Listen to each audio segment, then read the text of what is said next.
Merci Thomas, bonjour à tous, merci d'être présent avec nous ce matin. Merci également à Yves et puis à Morgane qui ont mené de main de maître cette étude. Donc moi c'est Benjamin, je fais partie des cofondateurs pardon, de l'entreprise et je vais juste faire quelques mots d'introduction avant de leur passer la main pour le dérouler.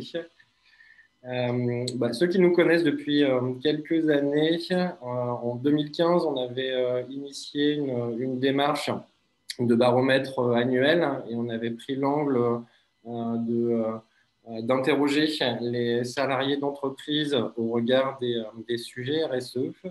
Et puis, d'une part, pour innover, et puis en cette période assez particulière, on s'est dit que ça pouvait être intéressant de questionner les dirigeants d'entreprise au regard de ces sujets. Les objectifs étant d'évaluer leur perception et la maturité qu'ils ont sur ces sujets. Dans l'approche que l'on a eue, vous le verrez, on a essayé de travailler par rapport à des regards croisés, donc une enquête miroir qui était accessible aussi bien aux dirigeants qu'aux responsables RSE. Et donc, on essaiera de mettre en évidence les points de convergence et de divergence qu'on a pu identifier. Et puis, bien évidemment, l'idée de partager avec vous des bonnes pratiques, des retours spécifiques pour vous donner des clés et faire avancer le sujet dans vos organisations. En termes de méthodologie, donc contrairement à nos baromètres annuels où on passait par un panel et une société spécialisée, on a complètement internalisé cette étude qu'on a menée en fin d'année dernière, entre le mois de septembre et le mois de novembre. On a collecté 136 réponses de répondants différents qui représentaient eux-mêmes 110 entreprises différentes. Et on a utilisé deux méthodes, minoritairement à 45% des enquêtes en face à face. Et on remercie d'ailleurs les contributeurs qui ont bien voulu nous accorder du temps. Et on remercie aussi les 55% des autres réponses qui ont été complétées via un questionnaire en ligne qu'on leur avait transmis. Et en termes de représentation, donc on a à peu près un tiers des répondants qui sont des directions générales, membres de COMEX ou de CODIR. Ensuite, des responsables RSE, dont une partie était également membre du COMEX et du CODIR. Et on a eu aussi d'autres répondants représentant d'autres directions, mais qui étaient directement concernés par ces sujets de RSE. Pour le profil des entreprises représentées, donc on a eu deux tiers de répondants qui faisaient plus de 250 salariés, donc des ETI et des grands groupes. La plus grande entreprise participante avait et a toujours 180 000 collaborateurs. Un tiers des entreprises étaient des TPE et des PME. Et on remercie aussi la TPE de 4 personnes qui a contribué, ce qui nous permet d'avoir quand même une représentativité du tissu économique. Et puis, quand on regarde les différents secteurs d'activité, on a pu voir aussi que c'était assez représentatif de l'activité économique française.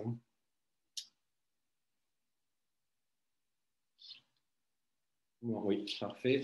Donc, pour vous dévoiler le séquençage de l'étude et la manière dont on va vous la restituer, dans un premier temps, on a interrogé les répondants sur les connaissances du sujet, donc soit à titre personnel, soit dans le contexte de l'entreprise.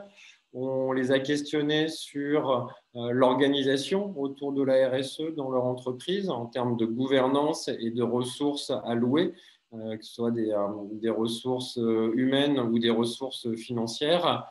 Bien évidemment, sujet très important dans la RSE, le dialogue avec les parties prenantes. Donc, on a essayé de regarder comment cette concertation se faisait, comment la démarche avait été élaborée. Ensuite, on pourra vous présenter les retours sur la perception des bénéfices et les attentes espérées au regard de l'intégration des sujets extra-financiers dans le quotidien de l'entreprise. On a essayé de zoomer sur le contenu, donc une approche plus technique, on va dire, des sujets qui sont adressés dans les politiques et les stratégies RSE. Le lien entre la performance et les résultats de l'entreprise, donc essayer de lier l'extra-financier aux finances et à la performance économique de l'entreprise, et on terminera sur des perspectives pour regarder vers l'avenir. Je vais donc laisser la parole à Morgane et Yves pour le déroulé. Oui, tout à fait. Bon Merci webinaire. Benjamin. Merci Benjamin pour cette introduction et bonjour à tous. Donc, je vous propose de commencer par cette première partie qui va concerner donc, la connaissance et la maîtrise des concepts du développement durable dans un premier temps. Mais on a voulu rentrer également plus en détail sur les concepts de la RSE, comme vous allez le voir tout de suite. Donc, qu'est-ce qu'on constate sur ces sujets? Donc, à première vue, ce qu'on voit, c'est que dans les répondants de notre panel, le niveau de connaissance est plutôt bon sur les concepts généraux du développement durable. Si on regarde les chiffres, on a 94% des répondants qui disent avoir une bonne connaissance des enjeux du développement durable ou bien maîtriser les enjeux du développement durable relatifs à leur secteur d'activité. Si on fait le distinguo entre les dirigeants et les responsables RSE, les dirigeants semblent bien sûr avoir des connaissances un petit peu plus généralistes sur le sujet du développement durable, alors que les responsables RSE vont nous dire avoir des connaissances plus pointues, vraiment des connaissances ciblées par rapport à leur secteur d'activité, et c'est rassurant finalement. Donc ensuite, concernant la maîtrise de la RSE, on a voulu rentrer un petit peu plus dans le détail et poser des questions assez ciblées sur la connaissance des grands référentiels et des grands textes qui vont définir la RSE. Donc en fait, on a interrogé nos répondants sur le sujet des ODD, le sujet de l'ISO 26000 et le sujet de la loi Pacte. D'ailleurs, donc l'objet de ce webinaire, ce n'est pas forcément de rentrer dans le détail de ces trois concepts. Et si vous souhaitez rentrer dans le détail, notamment sur le sujet des ODD et de la loi Pacte, je vous invite à aller sur notre chaîne YouTube, puisqu'on a également organisé des webinaires sur ces sujets.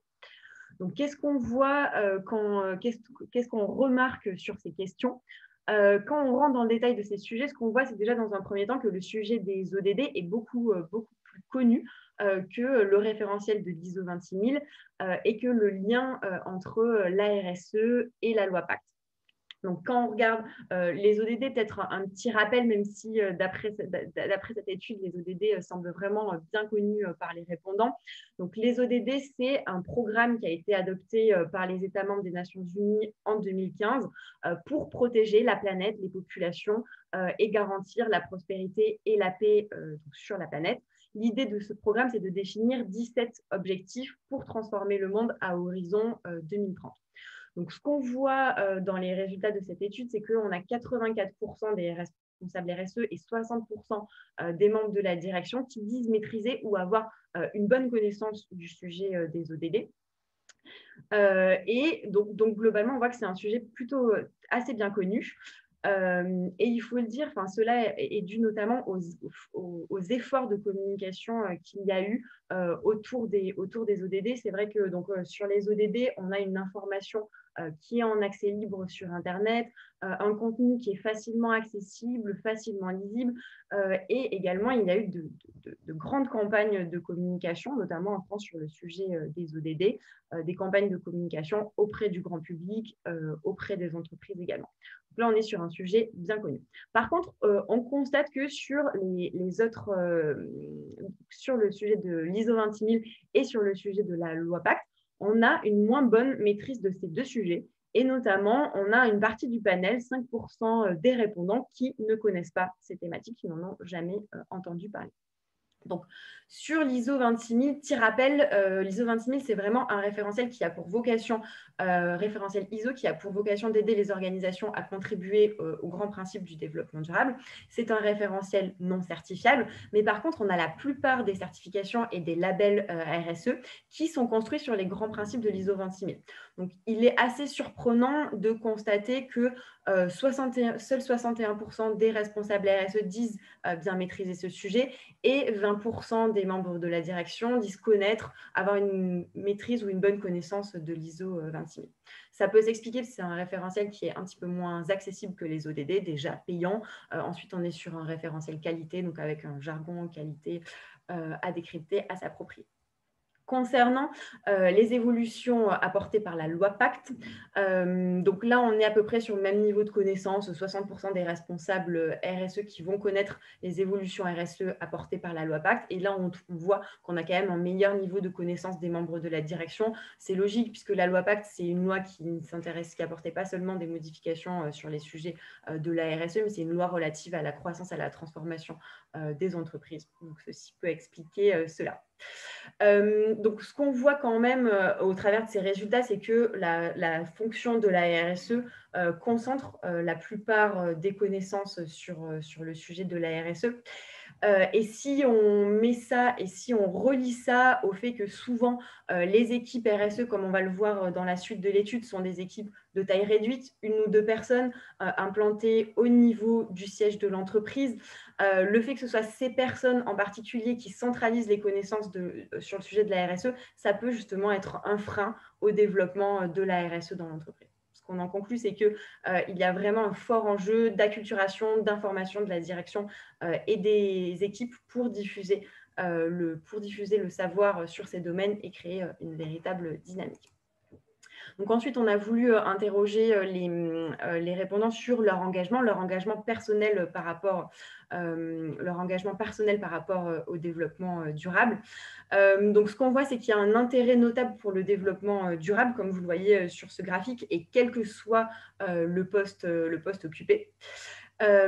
Et notamment, on identifie un engagement beaucoup plus important que ce qui avait été identifié dans le baromètre RSE qu'on avait diffusé l'année dernière auprès des salariés, puisque dans ce baromètre RSE, on avait seulement 33% des salariés qui se déclaraient militants ou engagés, alors que là, on a vraiment 82% du panel qui se déclarent militants ou engagés. Donc ça aussi... donc là aussi, ça met en évidence qu'il faut garder en tête qu'on est vraiment sur un panel de répondants qui sont déjà en avance sur les sujets de RSE et qui s'intéressent à ces sujets. Mais en tout cas, on a voulu mettre en lumière ce sujet parce que chez Ecodev, on a le sentiment que l'engagement est important pour mobiliser, pour créer des dynamiques dans l'entreprise. Et d'ailleurs, on le reverra dans la suite de l'étude. Yves vous en parlera plus tard. Et je te laisse la parole, Yves. Le micro, Yves. Yves, tu as ton micro désactivé. Merci. Bonjour à tous. Donc oui, le deuxième point qu'on a cherché à mieux comprendre, c'était comment la gouvernance de la RSE était installée dans l'entreprise, comment elle était organisée, avec quelles ressources, quelles compétences, etc. Et ce qu'on voit sur ces sujets-là, c'est d'abord que le poste de responsable RSE n'existe aujourd'hui en tant que responsabilité à temps plein que pour moins de la moitié des entreprises de notre panel. Et on constate également que c'est un poste qui, lorsqu'il existe, a été créé assez récemment. Il y a un tiers des entreprises à peu près qui ont créé ce poste depuis moins de 2 ans. Et ce qu'on voit aussi, c'est, alors sans entrer dans le détail des pourcentages et sans réelle surprise, on voit aussi que ce poste de responsable RSE à temps plein, il est plutôt bien installé dans les grandes entreprises. Puis, évidemment, plus la taille de l'entreprise diminue, moins la fonction est installée en tant que telle. Et dans les PME, donc effectifs inférieurs à 250 personnes, seuls 13% des entreprises qu'on a interrogées ont un poste à temps plein. Même si la moitié de ces entreprises ont nommé un responsable, c'est donc quelqu'un qui cumule ses fonctions avec d'autres responsabilités au sein de l'entreprise. On observe la même tendance, bien évidemment, en ce qui concerne l'effectif des équipes RSE. qu'on soit dans une PME ou dans un ETI, la plupart du temps, l'équipe RSE est composée d'un responsable, parfois accompagné d'une personne. C'est à peu près 2/3 des entreprises interrogées. Donc clairement, la fonction n'est pas encore considérée comme suffisamment vitale, à notre sens, une seconde, pour qu'elle engendre une création de postes à temps plein, notamment sur les TPE et dans les PME. Mais même dans les grands groupes, l'opérationnalisation de la démarche RSE reste parfois un peu encore artisanale, basée sur la bonne volonté et l'engagement des personnes. On a souvent des responsables RSE qui sont seuls ou avec une équipe réduite, parfois à temps partiel, et qui travaillent avec un réseau de correspondants volontaires et qui peuvent affecter quelques heures par mois sur le sujet de la RSE. Le deuxième point qu'on a regardé, c'est la notion de rattachement. Là, c'est malgré tout un signal intéressant et encourageant. On se rend compte que les directions RSE sont rattachées à la direction générale pour plus de la moitié des entreprises interrogées. Ce qui laisse à penser que le responsable RSE commence à pouvoir se faire réellement entendre à ce niveau. D'ailleurs, comme vous le voyez, il y a près de 2/3 des dirigeants interrogés qui confirment que la voix de la direction RSE est désormais entendue toujours ou ponctuellement au sein des comités de direction, des comités exécutifs, au moins ponctuellement. Le sujet donc semble être commencer à être pris en compte au niveau décisionnel de l'entreprise pour de nombreuses entreprises, ce que nous confirment d'ailleurs certains dirigeants interrogés en face à face et qui sont cités sur cette slide avec des formats d'engagement variés, comme vous le voyez, la création d'un comité RSE au niveau d'un conseil d'administration ou le sponsoring par des membres du COMEX des différentes initiatives RSE sur lesquelles l'entreprise a choisi de s'engager. On a ensuite interrogé les dirigeants et les responsables RSE sur les compétences externes. Comme Morgane l'a fait remarquer tout à l'heure, les compétences sont très concentrées au niveau des équipes. Et donc, on a interrogé les personnes sur l'appel à des compétences externes. Et donc, en fait, le fait que ces équipes soient limitées en ressources se traduit bien évidemment par le recours à des expertises externes en premier lieu que je qualifierais d'expertise technique, essentiellement des cabinets de conseil et des organismes de certification. Donc, 2/3 des cas dans le premier sujet, une moitié dans le deuxième. Ce qui se comprend évidemment pour des besoins de labellisation, de certification ou pour des besoins de compétences pointues, pertinentes sur certains sujets. Ce qui est intéressant malgré tout dans ces résultats aussi, c'est qu'il y a pas mal d'entreprises, 40%, qui font appel à des expertises externes que je qualifierais de moins techniques ou non professionnelles en tout cas, comme des associations ou des ONG, afin d'avoir une vision sur certains sujets de préoccupation ou certains projets de l'entreprise. Et c'est quand même 40% des entreprises, et ce point est à rapprocher avec quelque chose que nous allons aborder tout de suite, à savoir le dialogue et l'intégration des parties prenantes dans le dialogue avec l'entreprise. Morgane ? Oui. Du coup, sur le dialogue partie prenante, c'est vrai que c'est un sujet que... Oups, pardon. Je me suis perdue dans les slides. C'est un sujet qu'on a voulu creuser. Pourquoi ? Parce que c'est la concertation partie prenante, c'est un des principes clés de la RSE. Et c'est notamment un point qui est promu par l'ISO 26000. Pour l'ISO 26000, les entreprises, dans le cadre de l'ISO 26000, les entreprises doivent s'engager déjà dans un premier temps à identifier leurs parties prenantes, à être transparentes vis-à-vis de leurs parties prenantes. Et l'objectif, c'est vraiment de les associer à la création de valeur de l'entreprise, puisqu'on part du principe que l'entreprise a besoin de ces parties prenantes pour assurer sa pérennité et sa prospérité. C'est pour ça qu'on a voulu voir comment s'organiser le dialogue partie prenante. Donc, pour commencer, ce que vous voyez dans le graphique, ce qui semble se dessiner, c'est que le sujet des parties prenantes semble plus ou moins bien intégré. Le travail d'identification des parties prenantes a notamment commencé, même s'il reste du travail de formalisation à faire pour un tiers des répondants. Après, ce qui est intéressant aussi, c'est quand on regarde avec qui est instauré ce dialogue, ce qu'on voit, c'est qu'il va être surtout initié avec les principaux interlocuteurs de l'entreprise, à savoir les collaborateurs, les clients et les fournisseurs. Par contre, on voit que le dialogue va être plus faible avec les parties prenantes avec lesquelles il n'est pas nécessaire de dialoguer pour la gestion quotidienne de l'activité. Ça peut sembler logique, notamment le dialogue avec les collectivités, les ONG, les fédérations, branches sectorielles, autorités de régulation, il est moins bien développé. Sachant qu'on est quand même sur un panel de répondants où on a 2/3 de grandes entreprises et de TI, on aurait pu s'attendre à un dialogue plus important avec ce type de parties prenantes. Ensuite, on a voulu regarder comment s'organiser ce dialogue.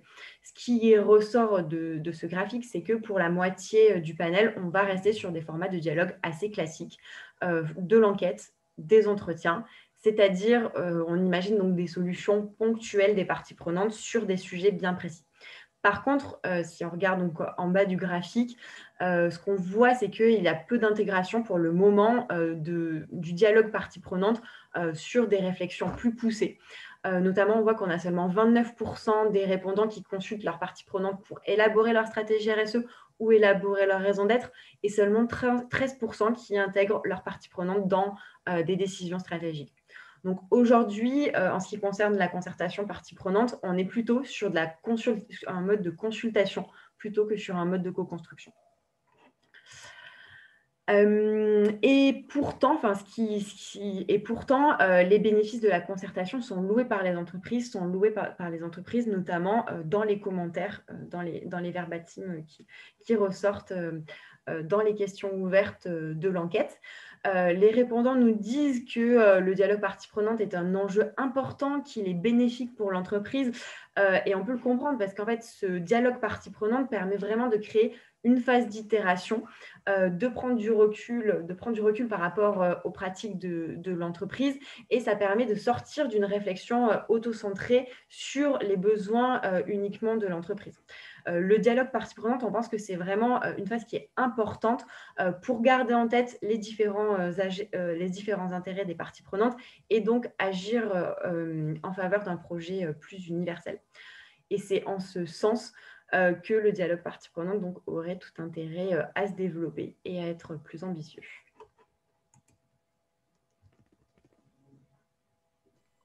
Très bien.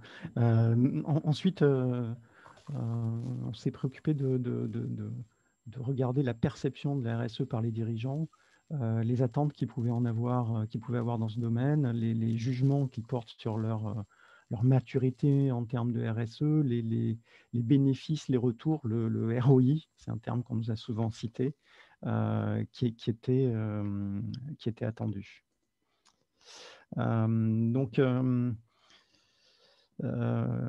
crois que voilà. La première chose, c'est quand on pose la question que représente aujourd'hui la RSE dans le cadre de l'activité de votre entreprise, on constate que la RSE est perçue comme un enjeu réellement significatif, voire un enjeu de performance. Comme vous le voyez, à peu près 2/3 des répondants sont dans ces 2 catégories, et avec une vision qui est très similaire entre, et ce qui est plutôt rassurant, entre la direction RSE et la direction générale ou les membres du COMEX. On voit même que, et ça a été une surprise agréable, on voit même, mais c'est peut-être pas très significatif, que les dirigeants interrogés sont même légèrement plus convaincus que leurs responsables RSE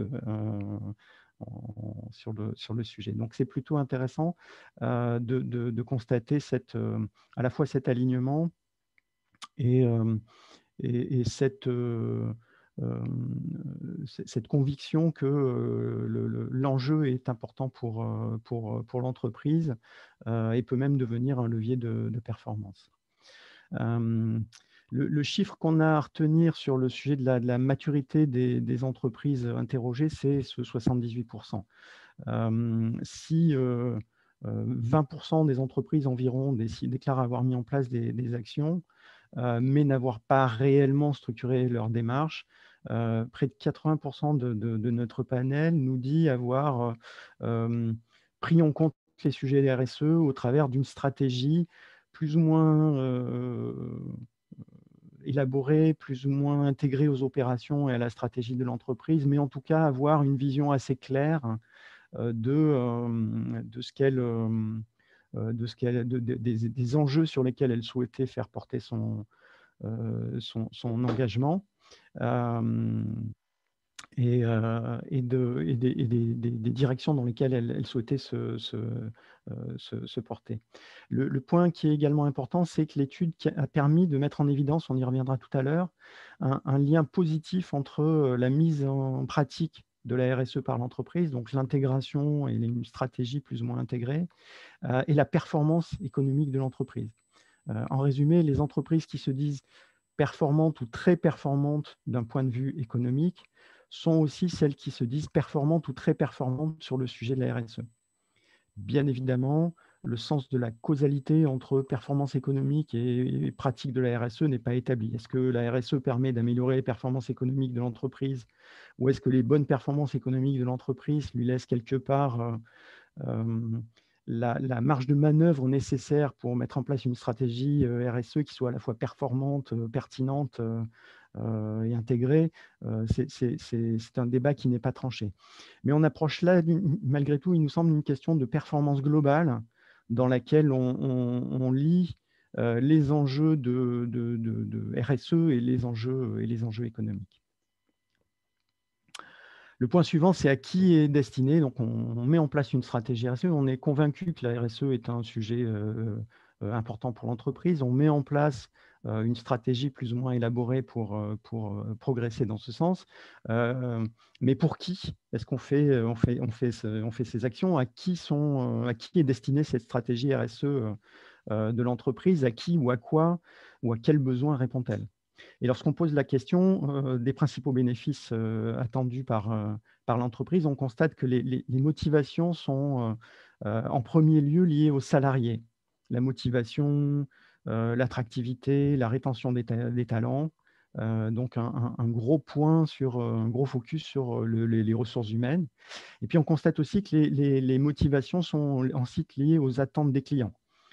Qui sont bien évidemment, on le voit tous les jours, de plus en plus demandeurs sur ces sujets, avec des bémols qu'on verra tout à l'heure, motivés pour intéresser, mais à quel prix? Mais le deuxième point, c'est bien évidemment les attentes des clients. Et ensuite, les préoccupations environnementales, réduire la pression sur l'environnement et les ressources. Je rajouterai deux points qui paraissent intéressants à noter par ailleurs. Le premier, c'est plus de la moitié des répondants pensent que la RSE est un élément de différenciation par rapport à la concurrence. Donc, même si ce n'est pas dans le top 3 ou le top 5 des réponses, on a quand même plus de la moitié des répondants qui nous disent que c'est un élément de différenciation par rapport à la compétition. Et le deuxième point qui est intéressant à noter, qui n'est pas porté sur cette slide, c'est que la vision, le classement, il est similaire quelle que soit la fonction occupée dans l'entreprise. C'est-à-dire que ça n'est pas un classement qui est influencé par un panel de dirigeants RSE, de responsables RSE qui essayent de convaincre. C'est une réponse, un classement des réponses qui est similaire, qu'on interroge les dirigeants d'entreprise, les membres du COMEX ou les responsables RSE. Le dernier point sur lequel on pourrait faire un lien par rapport à ceci, c'est d'essayer de rapprocher ces résultats avec le baromètre RSE collaborateur dont on a déjà parlé, que nous avions fait fin 2019.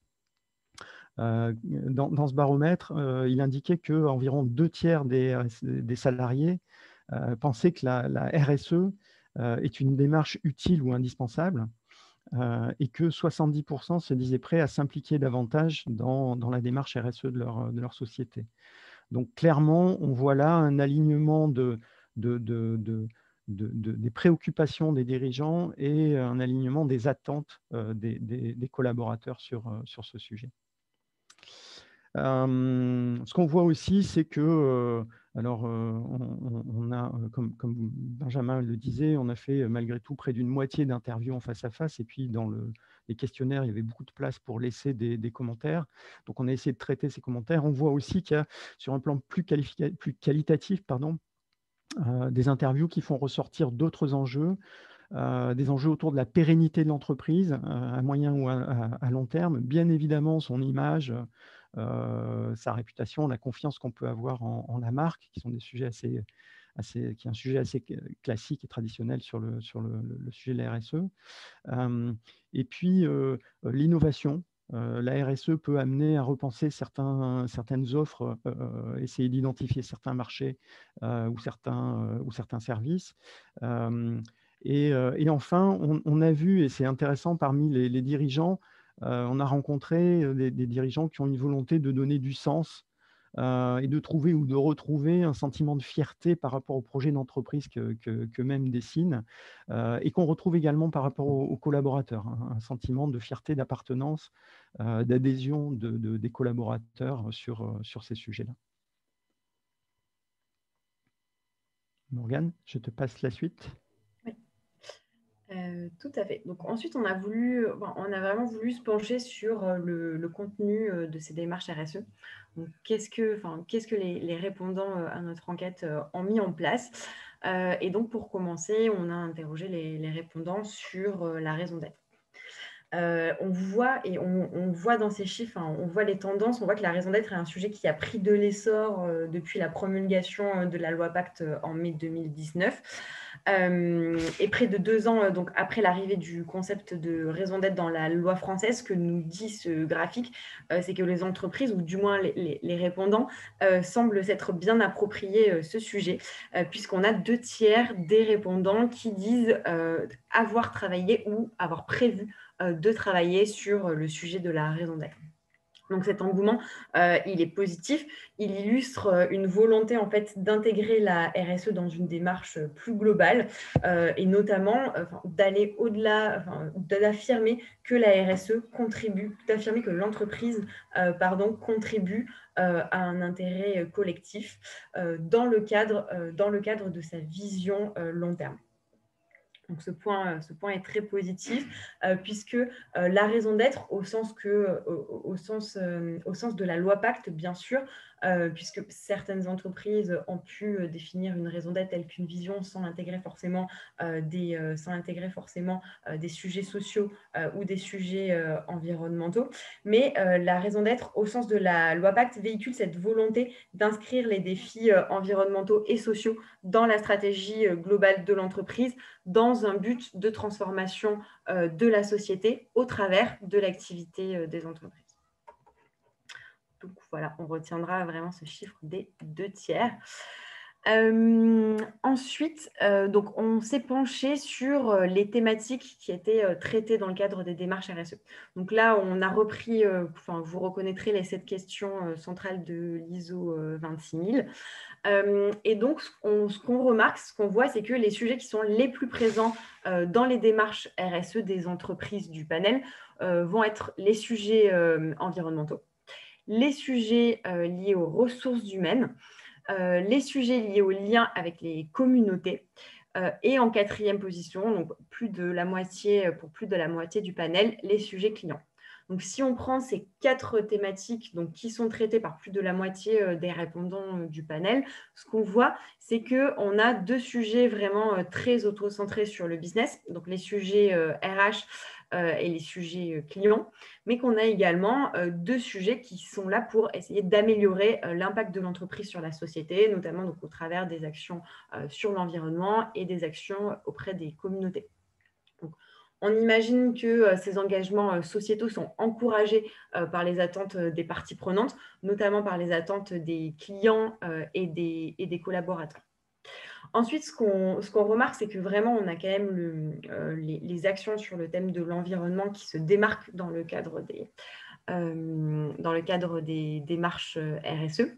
Et donc, ce qu'on voit, c'est que les entreprises ont bien compris les préoccupations des Français, puisque les préoccupations des Français sur le sujet environnemental sont vraiment grandissantes. Si vous regardez notamment le baromètre Greenflex sur la consommation responsable, les préoccupations des Français sur ces sujets, on voit notamment que les thématiques environnementales intéressent beaucoup les Français. On a 60% des Français qui pensent qu'il est urgent d'agir pour l'avenir de la planète, même 13% qui pensent qu'il est déjà trop tard.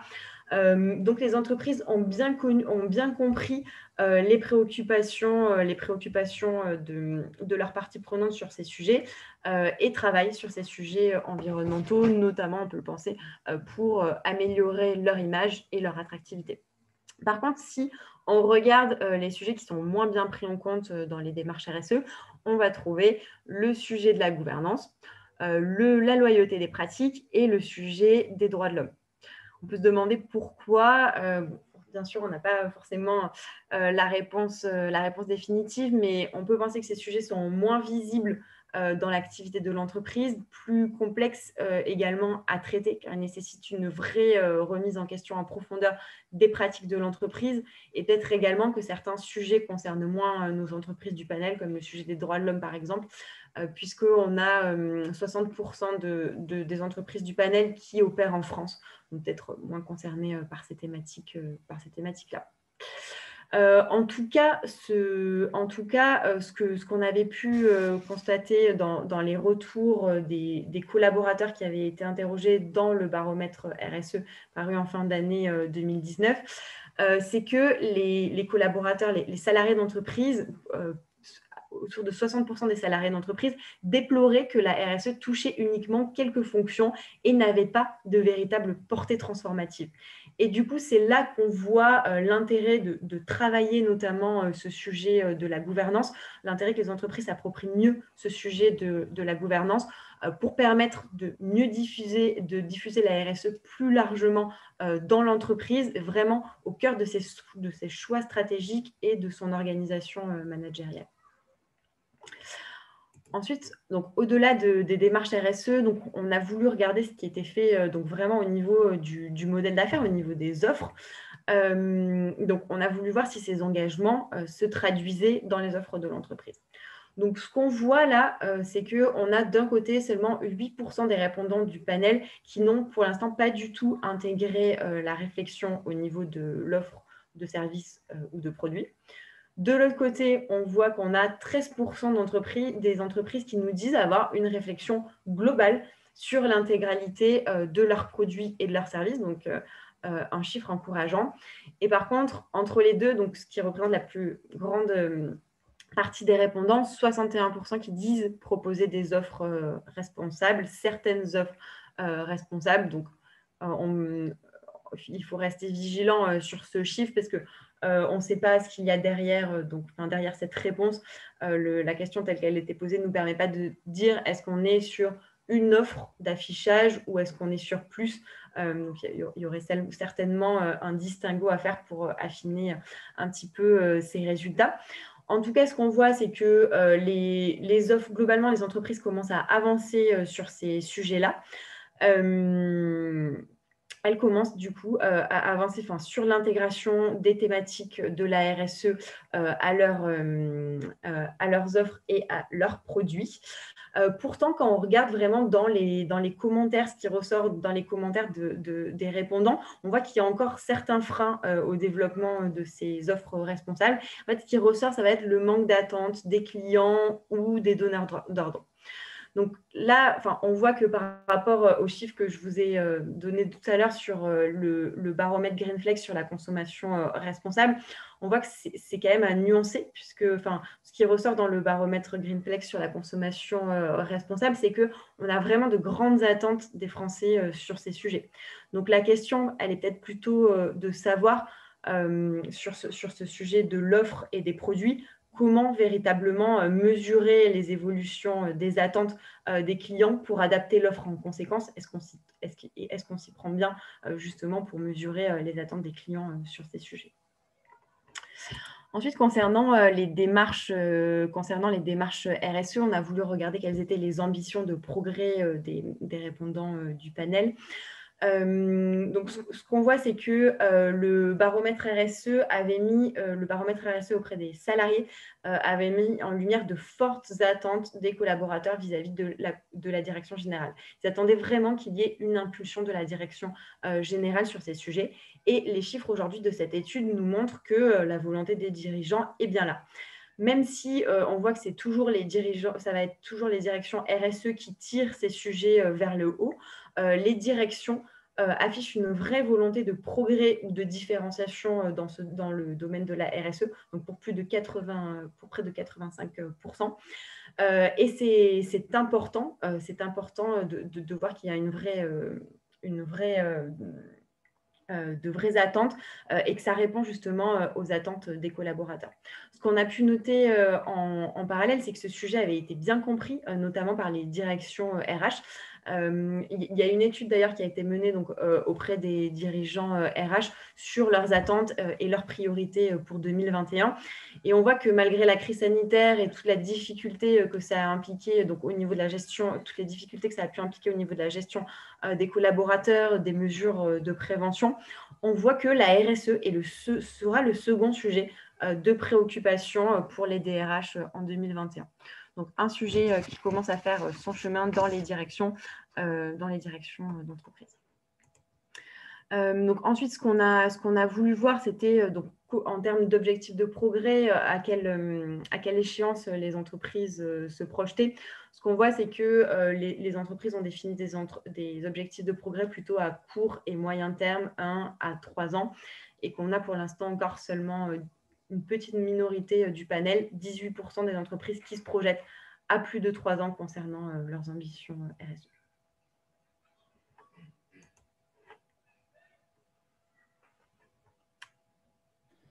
Très bien, merci Morgane. On a donc beaucoup parlé de performance RSE, de performance économique, d'initiative, de stratégie, pour qui on fait ça, mais quels résultats concrets est-ce que les personnes qu'on a interrogées pouvaient nous donner? Et c'était un point qui nous paraissait important d'essayer d'éclairer pour voir quel réel succès la RSE avait pu remporter au sein des entreprises. Et donc, la première chose qu'on voit, c'est que en termes de performance, le panel que nous avons interrogé semble plutôt porteur et convaincu. Plus de 80% des personnes qu'on a interrogées ou qui ont répondu au questionnaire jugent la performance de leur entreprise bonne ou excellente sur le sujet de la RSE. On constate 2 points qui paraissent importants. Non, on va revenir en arrière. Merci. Le premier, c'est que plus les responsables sont engagés à titre personnel, c'est-à-dire se disent militants ou engagés, meilleure est la performance RSE de leur entreprise.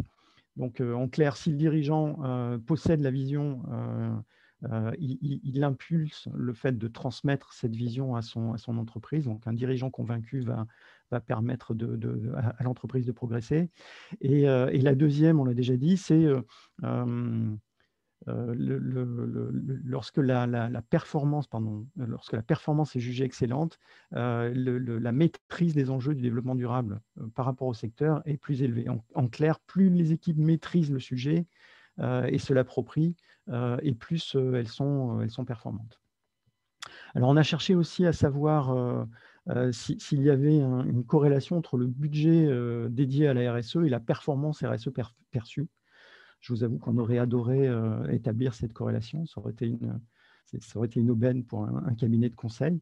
Mais nous n'avons pas eu pu établir de corrélation. En fait, concernant le budget de la RSE, on a eu un très faible nombre de réponses, soit que le budget n'était pas connu, soit qu'il n'était pas divulgable, soit qu'il était, c'est souvent ça, affecté en mode projet plutôt qu'en budget de fonctionnement. Et on verra que c'est une des limitations et un des freins au déploiement de la RSE, le fait que les budgets semblent encore assez fragiles et peu institutionnalisés en termes de pérennité. De plus, sur le panel, la diversité de taille des entreprises rendait cette exploitation un peu difficile, donc il faudra qu'on trouve un moyen d'adresser ce sujet de manière un peu plus précise dans nos prochaines études.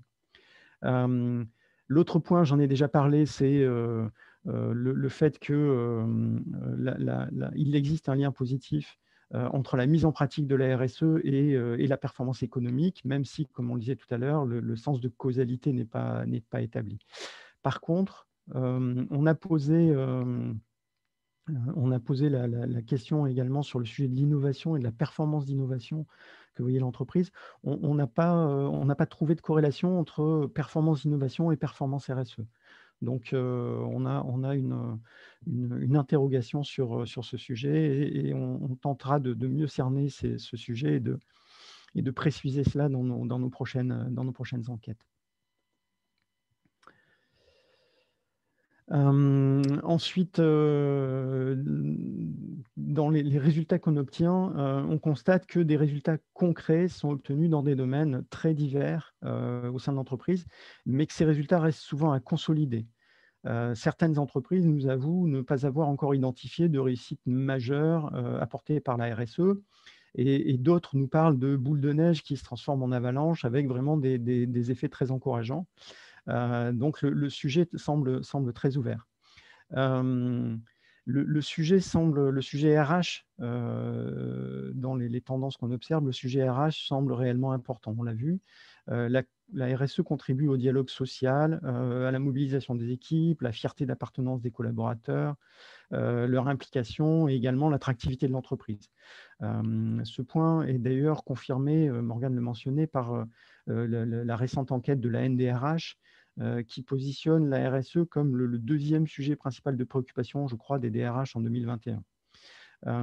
Et certains dirigeants, on a vu quelques verbatims sur ce sujet-là tout au long de la présentation, nous ont donné des exemples très concrets en termes de recrutement, en termes de turnover, en termes de fidélisation. On trouve également les notions de satisfaction client et d'image de l'entreprise que nous avions abordées lorsque nous avons parlé des enjeux et des attentes des dirigeants. On parle ici de communication, de notoriété, de développement commercial, d'avantages concurrentiels, de reconnaissance au travers de labellisation, de certification, de récompenses, etc. On nous a également cité des résultats très concrets en termes d'engagement environnementaux, par exemple sur la réduction de l'empreinte carbone des entreprises, qui est un des premiers sujets qui sont potentiellement que l'entreprise peut s'approprier avec des méthodologies et des plans de réduction. L'un des résultats concrets des démarches RSE qui ont été cités par les entreprises, que ce soit des dirigeants, des membres de l'équipe de direction ou des responsables RSE, c'est également de parvenir à mieux engager, mieux aligner les directions et les comités de direction sur ces sujets de RSE et à mieux ancrer et partager ces valeurs, voire à aider à les faire rentrer dans les processus opérationnels de l'entreprise. Partager la vision, les valeurs de l'entreprise au sein même de l'entreprise semble être à la fois un des sujets de préoccupation des dirigeants et une des réussites de stratégies ou de démarches RSE qui sont abouties. Le dernier point sur lesquels on a interrogé, on a fait porter nos interrogations, c'est les principaux freins au déploiement de la... Pardon. les principaux freins au déploiement de la RSE. Le premier point, c'est les trois principaux freins qu'on a pu voir. Le premier point, c'est le manque de temps et le manque de priorité par rapport à d'autres projets, le manque de priorité de la RSE par rapport à d'autres projets. Le deuxième point, il revient à l'interrogation que je soulevais tout à l'heure, c'est le manque de budget affecté à ces enjeux.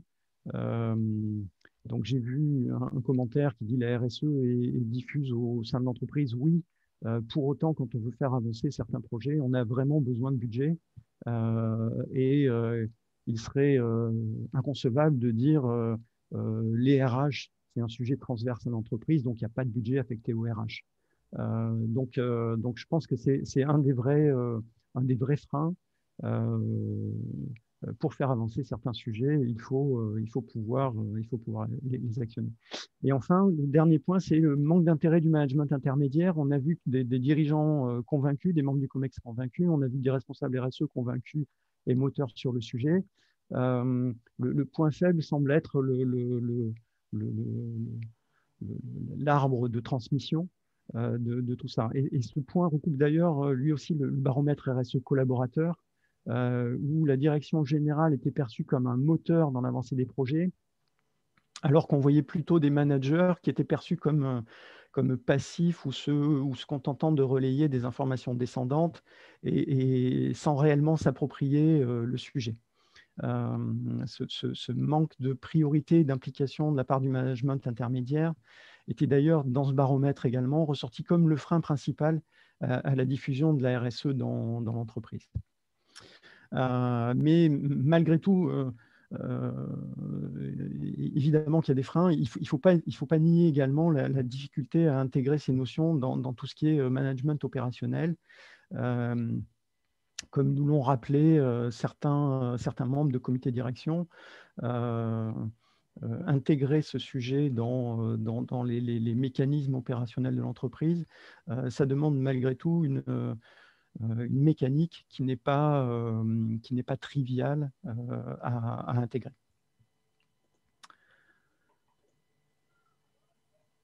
On va passer maintenant à la conclusion et aux perspectives. Morgane, je te repasse la main. Tout à fait. Donc pour ces dernières parties, on a voulu se concentrer, regarder la place que la RSE allait prendre dans les années à venir. Donc sur ce point, plusieurs éléments. Donc ce que vous voyez donc sur le graphique en orange, en fait, c'est qu'on a demandé aux répondants, selon eux, quelles étaient les actions prioritaires à mettre en place au sein de leur entreprise en termes de RSE d'ici 2 à 5 ans. Et donc là, ce qu'on voit, l'action prioritaire qui ressort en premier lieu, ça va être justement de mieux diffuser les engagements RSE au sein de tous les métiers. Et ça recoupe justement tout ce qu'on s'est dit depuis le début de cette étude, ce que Yves vient juste d'évoquer sur le management intermédiaire. Et on voit que les entreprises en ont bien conscience de cette nécessité de communiquer, de diffuser les principes de RSE au sein de l'entreprise si on veut créer une véritable dynamique sur ce sujet-là. Donc, donc, on semble être sur une bonne direction, en tout cas dans ce qui est prévu dans les perspectives liées aux démarches RSE. L'une des conclusions du baromètre RSE collaborateur, c'était également de dire que d'ailleurs la communication et la vulgarisation étaient un sujet essentiel pour booster l'engagement des équipes. Et donc on voit que ça se recoupe également sur ce sujet-là. Donc ensuite, au-delà de mieux diffuser les engagements RSE à tous les métiers, donc on voit que ce sujet-là se démarque quand même beaucoup plus que les autres, puisqu'il est à 66% de répondants qui l'ont évoqué. Ensuite, on voit ajuster la stratégie RSE actuelle, définir des objectifs plus précis, plus ambitieux pour la moitié des répondants, également pour près de 43% des répondants, à plus agir en faveur de l'environnement et de la biodiversité. Donc, plus de communication, une meilleure diffusion, une RSE qui se précise avec pour objectif d'être plus ambitieux. Et encore, ces sujets environnementaux qui ressortent puisqu'ils sont prédominants dans les préoccupations des Français, comme on en a déjà discuté. Donc, si vous regardez maintenant donc dans le graphique bleu, dans le camembert à droite, ce qu'on constate également, c'est que 86% des dirigeants et responsables RSE souhaitent donner plus de poids à la RSE dans les années à venir. Donc là, ce que nous disent les répondants, c'est que les efforts sur ce sujet-là vont continuer et ils ne vont pas simplement, on ne va pas rester au statu quo sur les démarches RSE. Il n'y a pas de marche arrière qui est envisagée, mais bien des efforts qui vont continuer à être réalisés. Donc ces chiffres sont bien sûr encourageants. Et donc, on voit que cette volonté de s'investir, de travailler le sujet de la RSE, elle est vraiment forte auprès des dirigeants et des responsables RSE. Et donc, ça recoupe, Yves reparlait aussi tout à l'heure de ce chiffre du baromètre collaborateur, où 70% quand même des collaborateurs nous disaient avoir la volonté de s'impliquer davantage dans les démarches RSE de leur entreprise. Donc, s'impliquer davantage, pas à titre personnel, mais vraiment au sein de leur entreprise. Donc, en conclusion, qu'est-ce que nous disent justement, qu'est-ce que nous disent tous ces chiffres? Donc, le baromètre collaborateur qu'on avait pu mener déjà il y a 1 an de cela, et cette nouvelle étude auprès des dirigeants et des responsables RSE, c'est qu'on on constate vraiment qu'il y a de bonnes intentions de part et d'autre, que ce soit de la part des collaborateurs, de la part des directions générales, mais aussi de la part des directions RSE, une envie d'avancer sur ces sujets, donc une envie sur laquelle l'entreprise devra s'appuyer justement pour déployer une démarche RSE plus transformative, plus ambitieuse. Merci Morgane. Voilà pour cette présentation, les résultats de ce baromètre qu'on a pu mener auprès des dirigeants et des responsables de RSE. On va peut-être passer, donc je ne sais pas Thomas si tu as eu l'occasion de noter les questions qui sont parues dans la conversation. Oui, merci Yves, merci Morgane et Benjamin. Je change juste la disposition. Donc, il y a eu quelques questions, effectivement. Première question, est-ce qu'on peut dire que la RSE, c'est en grande partie une démarche de formation? Alors, j'aurais pas dit ça, mais ce qu'on voit, c'est qu'effectivement, il y a un besoin de formation, un besoin de formation des comités de direction pour qu'ils puissent s'approprier ces sujets. Et ce qu'on voit aussi, c'est qu'il y a une forte demande, mais ça c'est le baromètre collaborateur qui le montrait, une forte demande des collaborateurs pour être mieux informés sur ces sujets-là et mieux les comprendre. Et quelque part, on voit aussi au travers de ces deux choses qu'il y a une lacune au niveau de cette jointure qui est le management intermédiaire. Donc, il y a un besoin de formation, mais ça n'est pas juste une démarche de formation. Merci. On peut retrouver des éléments dans les précédents baromètres où on avait justement mis en évidence qu'à un moment donné, dans le déploiement de la démarche, ça coinçait et effectivement que les durées de formation et les formations métiers notamment qui étaient inscrites dans les programmes des entreprises étaient vraiment très légères. Je crois que c'était une demi-journée, je crois, au maximum de formation. Autant vous dire que c'était plus de la sensibilisation qu'autre chose, donc il ne faut pas non plus s'étonner si à un moment donné ça coince. Merci pour cette précision. Une autre question, pensez-vous que devenir entreprise à mission peut être le premier pas d'une entreprise pour s'engager ensuite sur un label RSE adossé à l'ISO 26000? Moi, je peux commencer, je te laisse ouais. C'est vrai que c'est une démarche assez différente. En fait, quand on est vraiment sur des labels adossés à l'ISO 26000, on va avoir un cadre de référence auquel l'entreprise doit répondre, qui va balayer de manière assez exhaustive tous les sujets de la RSE. Sur la qualité d'entreprise à mission, on est sur une dynamique un petit peu plus différente. L'idée, c'est vraiment que l'entreprise, au travers de son activité, définisse comment est-ce qu'elle veut avoir un impact positif sur la société et définisse ses propres ambitions, ses propres objectifs sur ce point-là.